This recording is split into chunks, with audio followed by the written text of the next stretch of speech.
شب عاشور کے ایک جملے کی طرف اشارہ فرمایا کہ جس وقت اپنا نام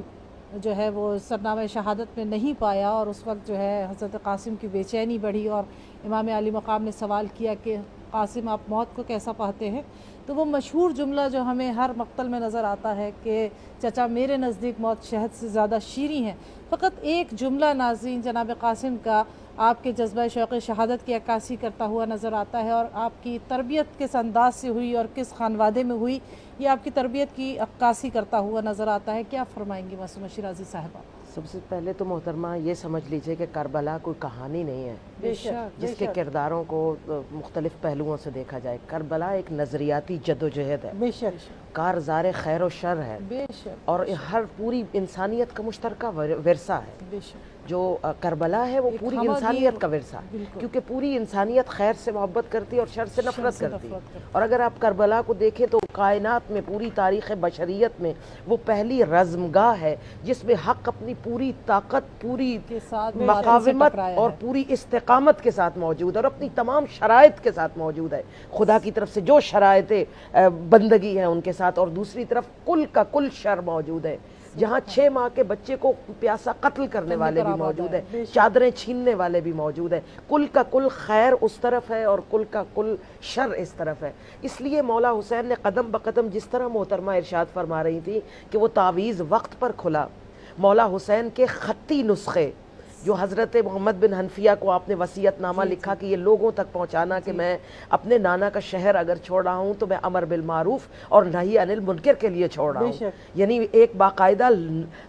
سند کی صورت میں، تاکہ کل کوئی کہانی سمجھ کر قاسم کی شادی کو ڈسکس نہ کریں، بلکہ قاسم کے اس جملے کو جو آج ہم ڈسکس کر رہے ہیں نظریاتی محاذ پر۔ کربلا ایک نظریاتی فکری داستان ہے جس میں ہر کردار اپنا اپنا اظہار خود کرتا ہے۔ مکالماتی سطح پر آپ کو بہت سے مکالمے ملیں گے۔ خود مولا علی اکبر رسول مولا حسین سے پوچھتے ہیں بابا کیا ہم خیر پر نہیں ہیں، حق پر نہیں ہیں، کیا ہم حق پر نہیں ہیں؟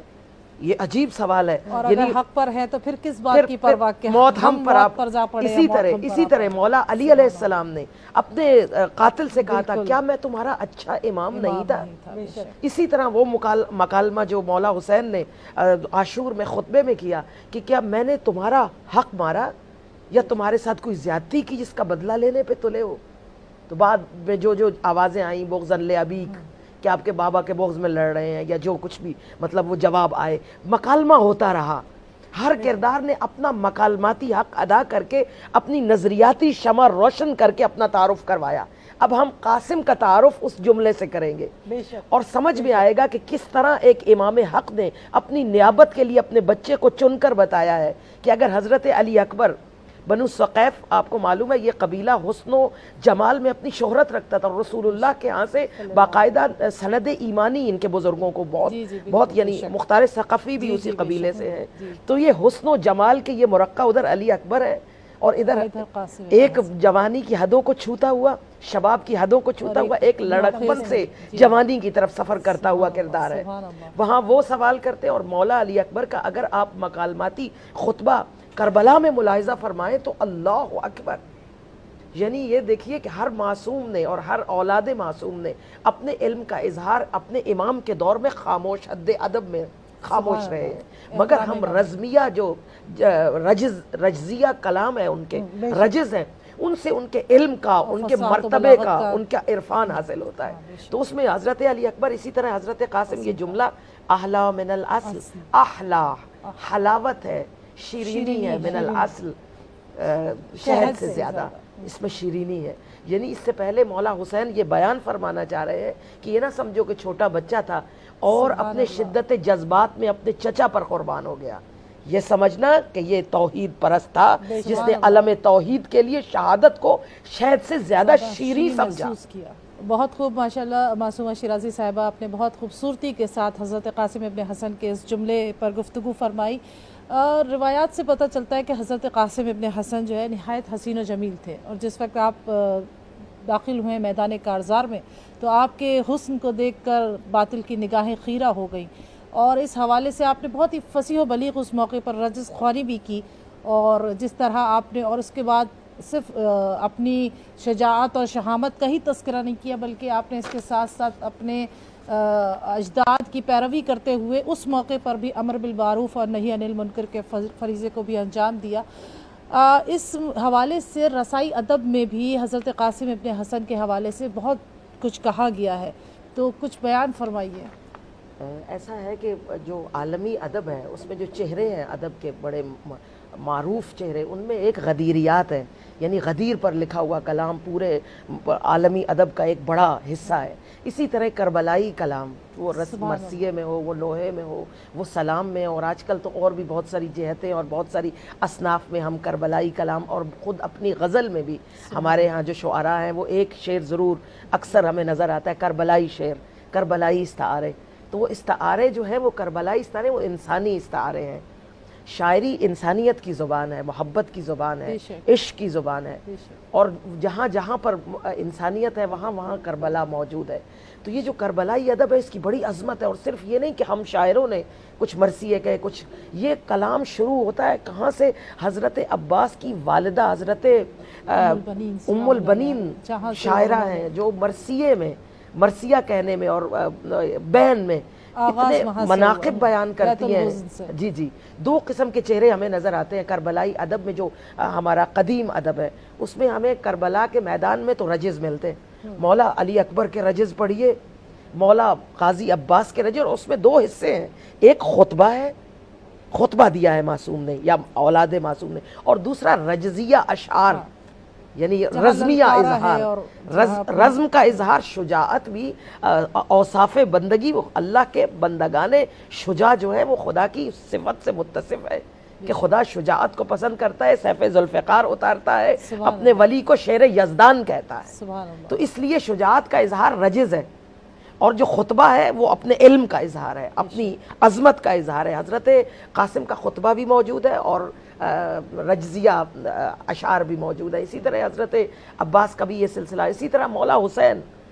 کہ ایک موقع پر فرماتے ہیں کہ حسین ابن علی ہوں اے سیاہ کارو، میں نے اس کا اردو میں ترجمہ کیا ہے جو مولا کا، یعنی عربی میں جو رجز ہے، حسین ابن علی ہوں اے سیاہ کارو، میرا سر کٹ تو سکتا ہے مگر اسرار ظلمت پر ابد تک جھک نہیں سکتا،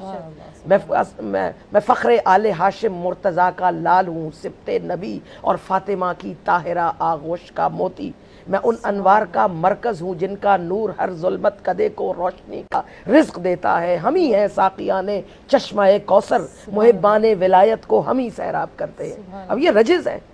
اس میں سب کچھ بیان۔ اسی طرح مولا قاسم کے بھی رجزیہ اشعار ہیں عربی ادب میں بہت کمال کے۔ اور اس کے بعد جو ہمارے ہاں اکثر دیکھا جاتا ہے مولا کی کہ مہندی نکالی جاتی ہے اور یہ چیزیں، اس میں ہمیں جناب ام فروا کا ایک ایسا بین سے بھرا ہوا ایک مرثیہ، جب مولا لاتے ہیں لاشا قاسم ٹکڑوں میں، تو بی بی کے جو اشعار ہیں عربی کے، اس میں بی بی فرماتی ہے کہ اے قاسم تیرے لباس کی سرخی ایسے ہے جیسے لباس عروسی، تو نے لباس عروسی زیب تن کر رکھا۔ اور ہمارے ہاں آپ کو معلوم ہے کہ جو مطلب ایک رات کی جو کہانی ہے، کربلا کی رزم آ رہی ہے، ایک رات اور ایک دن کی کہانی، اس میں پھر ہمارے ہاں ثقافتی کچھ ٹچ دیے جاتے ہیں، یعنی ہمارے ہاں مہندی کو بڑے اہتمام سے لگایا جاتا ہے۔ پھر ہمارے ہاں جو لوگ تھے انہوں نے محبتوں میں اپنی ثقافتی چہرے کے طور پر یہ مہندی جو نکالی جاتی ہے حضرت قاسم کے، کیونکہ روایت میں یہ بھی تذکرہ ملتا ہے کہ حضرت قاسم کی جو ہے امام حسین علیہ السلام نے اپنی ایک صاحبزادی سے شادی بھی، لیکن عرب میں یہ نہیں، یہ ہمارے اپنے ثقافتی ورثہ ہے، یہ ہمارا اپنا ثقافتی مسئلہ ہے۔ اور اگرچہ کہ شادی ہوئی ہو یا نہ ہوئی ہو، لیکن ایک ماں کے دل کا ارمان تو تھا۔ میں پہلے کی طرف مڑوں گی جناب کہ ہم نے شادی ڈسکس نہیں کرنی، ہم نے قاسم کا وہ کردار، وہ عظمت، وہ بلندی، وہ شرافت، وہ شہامت کا اپنا ذاتی مسئلہ تھا، شادی ہوئی تھی نہیں ہوئی تھی، جی جی دیکھنا یہ ہے کہ ان کے اندر طاقت توحید کیا تھی، سبحان اللہ، اور کس طرح ان کو تیار کیا گیا تھا اس کا، جس طرح عشق الہی سے سرشار ہو کر اس نے اپنے انہوں نے جام شہادت کو نوش کیا، جس طرح باطل کو للکارا، کمسنی کے باوجود اور شدت پیاس کے باوجود، اس کے 4 بیٹوں کو، عزت شامی اور اس کے 4 اور یہ جو ٹکڑے ہوئے ہیں مولا قاسم کی، اس کے بارے میں بھی یہی کہ پہلی دفعہ پورے کربلا میں جتنے بھی گئے ہیں، جتنے بھی مطلب شہدائے کربلا، مولا خود نہیں پہنچے، لیکن یہاں پر اتنا بپھر کر علی کا شعر اپنے گھوڑے پر سوار ہو کر آیا اور دونوں بھتیجے اور چچا نے لڑائی شروع کی ہے تو اسی بھگدڑ میں کہ دو حیدر سامنے آ گئے ہیں، گھوڑے یہاں کے ادھر دوڑے، ادھر کے ادھر دوڑے، اور جس میں مولا قاسم کے ٹکڑے. جزاک اللہ معصومہ شیرازی صاحبہ، بہت عمدگی سے آپ نے بیان فرمایا ہمارے ناظرین کے لیے. ناظرین، اس کے ساتھ ہی پروگرام کا وقت اپنے اختتام کو پہنچتا ہے. آج کا پروگرام ہم نے ولادت با